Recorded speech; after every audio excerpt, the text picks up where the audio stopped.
Hola amigos, ¿cómo están? ¿Ven? Y ahora vamos a repasar las letras y sus sonidos.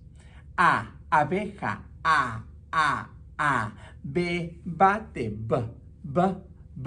C, camello, Ch, chaleco, ch. D, delfín, D. E, elefante, E. F, fuego, G, guitarra, G. H, hipopótamo,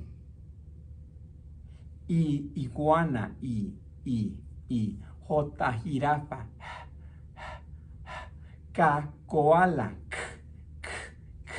L, limón, L. E, llave, J. M, mapa,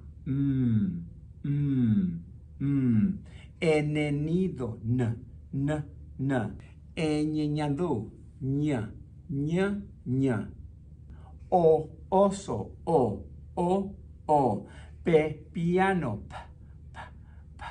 Q, queso, K. R, rosa, R. S, sol, S.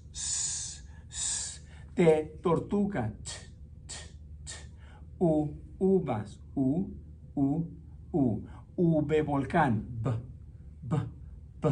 W, Washington, W. X, xilófono, X. Y, yoyo, Y.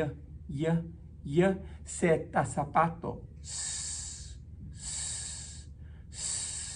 Adiós amigos.